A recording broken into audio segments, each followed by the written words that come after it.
You may feel mentally attacked by your own doubts, voices that say you can't.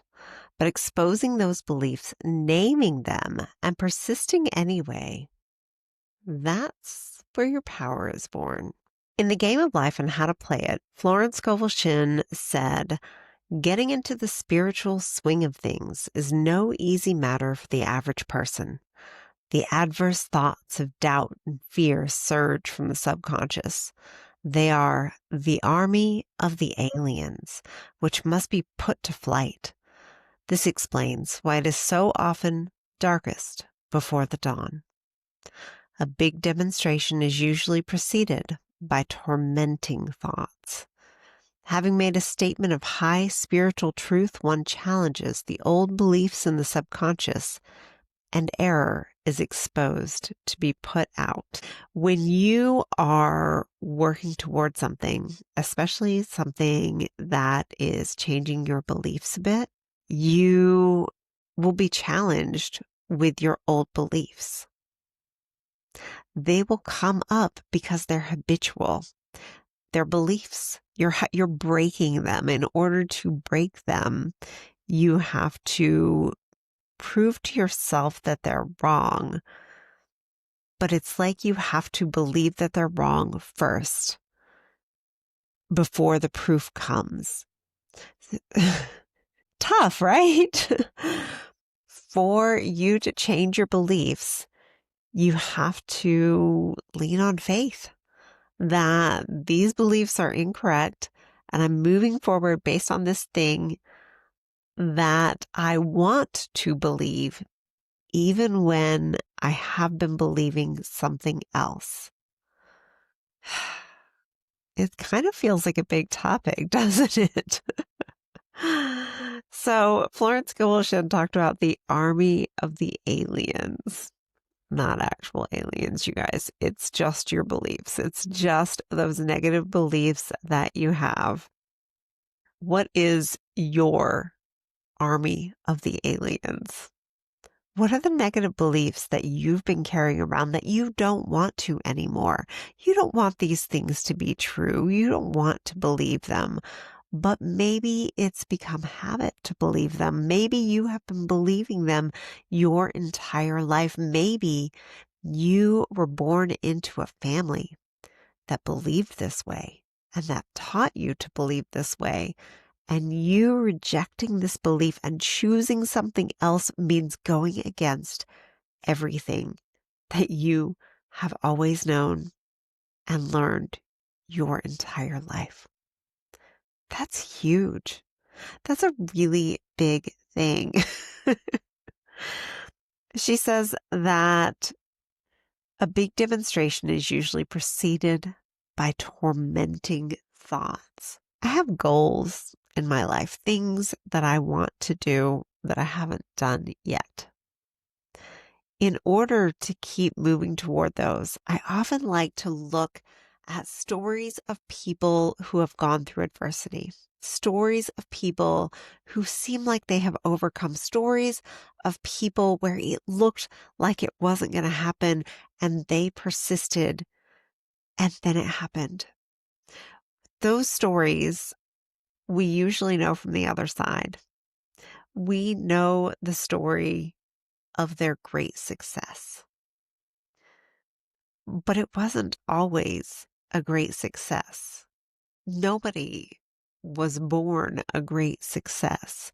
And the best stories are the stories of the people who had to overcome something to get there, who it looked like it might not happen. Those are the stories they make into movies, right? The ones where it looked like maybe it was never going to work and they were trying so hard. And everybody was like, why are you still trying to do this? It's never going to work. And then it did. Those are the stories we love the most. An actual story that pretty much everybody is familiar with is Harry Potter, because Harry Potter has got the book series, it's got the movie series, and it's got the theme park.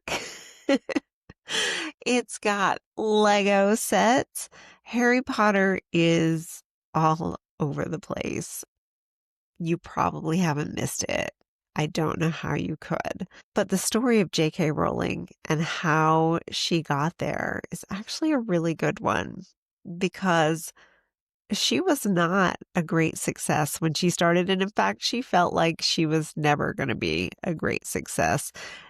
But she had this idea and she wrote this book, and then nobody wanted it. She kept sending it off to publishers over and over and over again. And it was rejected. And it was rejected. And it was rejected and rejected and rejected and rejected. And did she stop? No. She kept going. And it was rejected again and rejected again and again and again. And did she stop? No. It was rejected again and rejected again. And it wasn't till the 13th try of sending it to a publisher that somebody was willing to give her a chance and publish it. They told her, this has already been done. Nobody is interested in this. I've seen this kind of thing before. No, we're not interested. And she kept sending it out and persisting. And it is a story, the Harry Potter story, that clearly has been well received and very loved. And when we look at it, seeing what happened in the end, we go, they really regret not having published that book. They regret rejecting this book. How could they have passed up on this huge success? But it's because you don't know until you get there that it's going to be a huge success. You don't know until the end. What if J.K. Rowling had said, I'm going to give it 10 tries. And if nobody wants it after 10 tries, then I guess it was not meant to be. It was the 13th try that made it work. Sometimes when I am being persistent at my own goals that haven't yet worked, I think to myself, what if this is only the 6th publisher? What if I'm not even halfway there yet? Should I quit? Should she have quit? No. She became the first self-made billionaire author in the world. Should she have quit halfway there? No.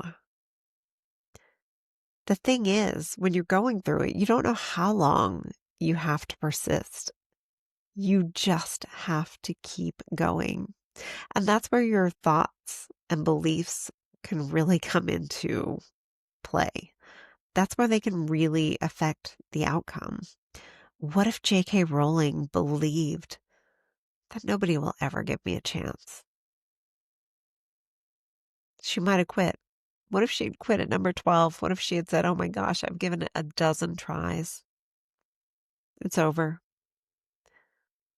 She would have been right there at the end, right there at the final one, and she might have passed on it. Imagine the thoughts that went through her head as she tried again and again and again. The beliefs that might have come up for her as she kept sending it to more publishers. You have to change those beliefs around to get to where you want to be. In order to be persistent like that, you have to have this self-belief that is strong. You have to know that no matter what happens, if you keep persisting, you will make it.